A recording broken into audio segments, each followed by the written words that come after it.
Il a une fois encore scruté la une des journaux pour nous et prêt à nous livrer le point de sa Colette Kodjovier Ametonou, déjà confortablement installé. Kodjovier Ametonou, bonjour.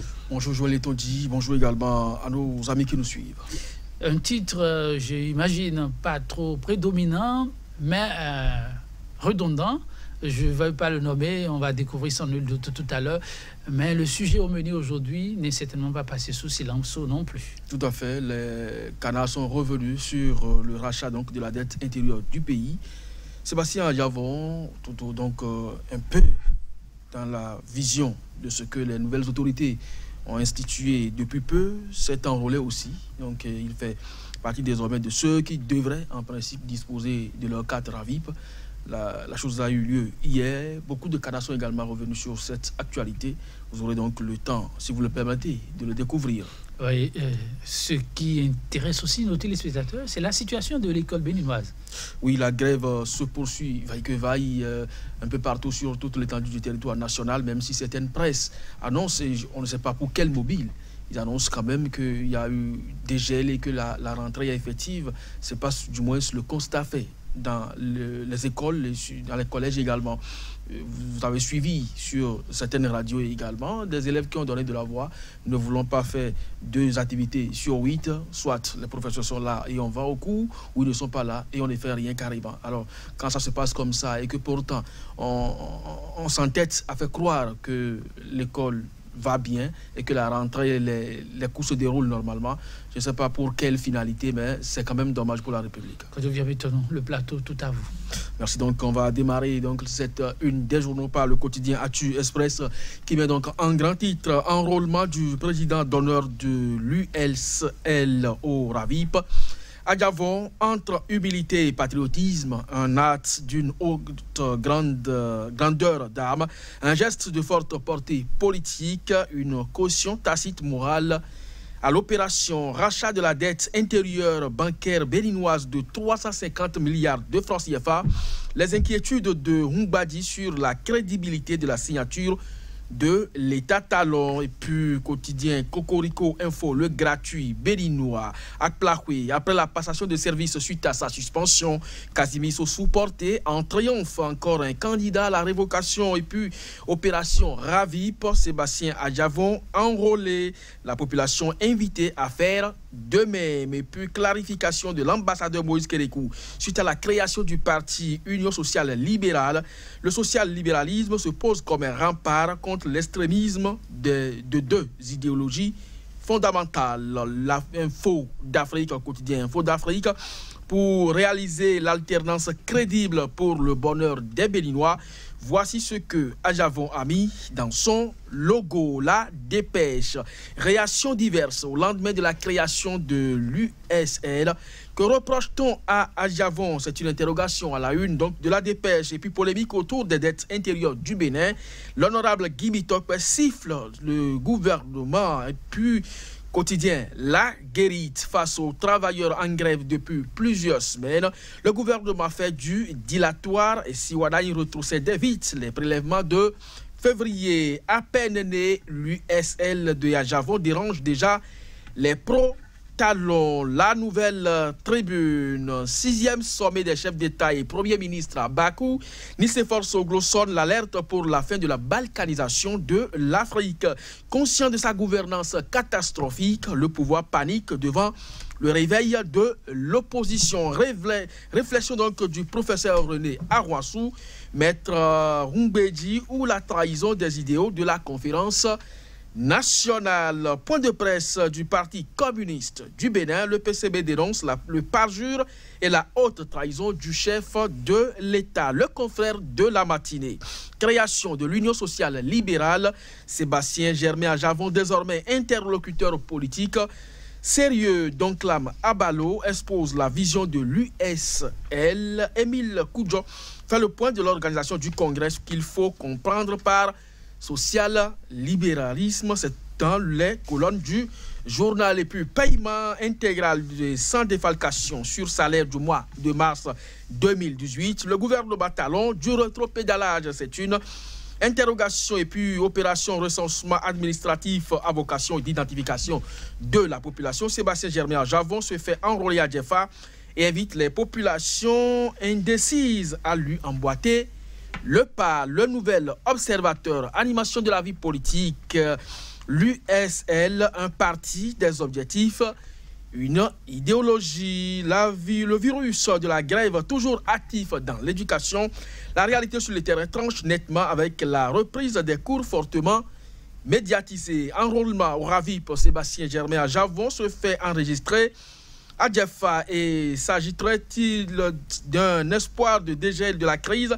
Les salaires de mars 2018 seraient payés sans défalcation. Et puis quotidien matin libre sous Patrice Talon.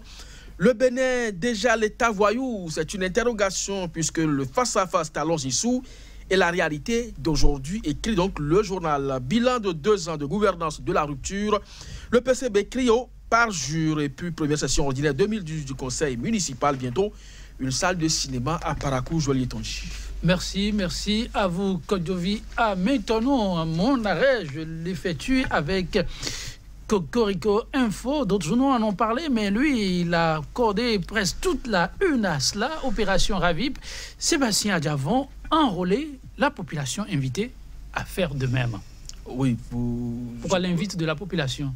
Vous vous rappelez très bien qu'au moment où l'on devait faire la LEPI dans ce pays, il y avait des acteurs politiques qui avaient appelé des populations parce que dans le temps, ils disaient que c'est la chose de Yaïbori, donc de ne pas se rendre sur les centres d'enrôlement. Résultat, il y a eu un chaos retentissant que les uns et les autres ont dénoncé, mais le pouvoir avait mis ça sous le coup de la non-mobilisation en son temps des électeurs. Ici, il n'est pas forcément question d'un outil électoral, c'est ce qui a été dit jusqu'à aujourd'hui, c'est un outil administratif qui œuvre davantage pour le développement. Et si vous êtes un acteur politique qui œuvre aussi pour le développement, qui veut le bien-être de votre population, vous ne pouvez que les encourager dans ce sens. Et le président, j'avoue, le message est clair, il dit, oui, allez vous faire enrôler, quitte à faire usage de votre carte pour ce que les autorités en décideraient. Maintenant, dans un premier temps, ce n'est pas électoraliste. Maintenant, si ça devenait, eh bien, vous n'aurez rien perdu. Donc, à partir de cet instant, c'est un message fort. Je pense que cette invite à la population vient à propos.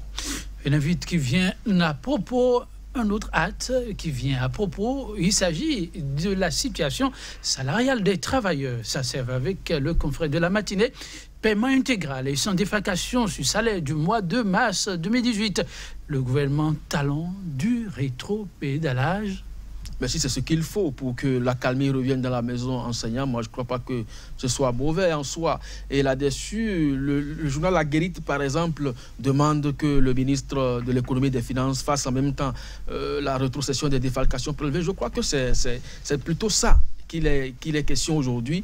Personne n'a intérêt à ce que l'année ait une couleur blanche. Et là-dessus, si payer les salaires aux enseignants, puisque l'argent est disponible dans la caisse, je ne crois pas que cela puisse poser un problème au gouvernement. Donc, le rétropédalage, d'accord, maintenant, si ça peut ramener la paix dans la maison et que les grèves suspendues 100% dans les médias et observées 100% dans les écoles puissent véritablement cesser, je ne crois pas que cela gênerait qui que ce soit. Donc, le rétropédalage, il le faut dans des situations bien précises.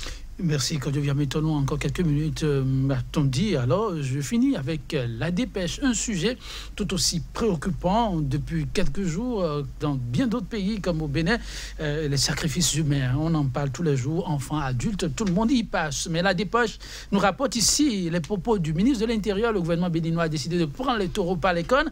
Ben, je vous lis ce que déclare le ministre de l'Intérieur. Nous allons brûler les fétiches qui demandent du sang. Ça peut aider à régler le problème? Malheureusement, je ne crois pas que ce soit la meilleure alternative. Vous savez, lorsque vous êtes en Afrique, on vous dira que les fétiches, les vaudous, les poux, c'est des plantes. Et même si on emprisonnait les mises en cause et qu'un jour on les libérait, à partir du moment où les feuilles vont toujours continuer à pousser dans la brousse, c'est sûr que quelque chose peut être encore fait. Moi, je pense que l'autorité, d'accord, c'est déjà un pas, mais gagnerait davantage à associer les gardiens de la tradition, les sachants, afin que le phénomène Kenessi soit suffisamment neutralisé. Tant qu'on n'en arrive pas à cette extrémité et qu'on confie la gestion de la chose, je ne sais pas si vous appelez l'expression fétichiste, à des novices, des policiers qui vont ramasser les paniers, les calebasses contenant des mottes d'argile et qu'ils vont brûler, franchement, je ne vois pas le bout du tunnel. Vous ne voyez pas le bout du tunnel, mais le bout du tunnel est demandé par tous. Vivement qu'il en soit ainsi. Je ne sais pas si on nous accorde une minute supplémentaire. Si c'est le cas, alors je vais à la Guérite qui rapporte ici qu'au niveau de la commune de Kétou, il y a des bruits de bottes. Ça ne va plus très bien entre Jean-Pierre Babatoune et les conseillers qui dénoncent une certaine gestion opaque. Oui, ben c'est la plupart.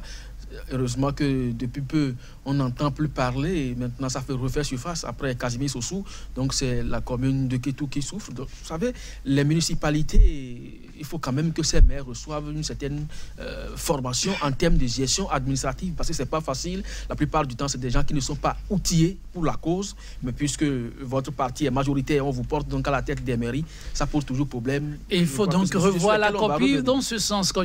Merci beaucoup à vous pour l'exercice quotidien. Mesdames, Messieurs, merci aussi de tenir chaque fois le rendez-vous. On se retrouvera demain pour le même exercice avec le même entrée. À demain.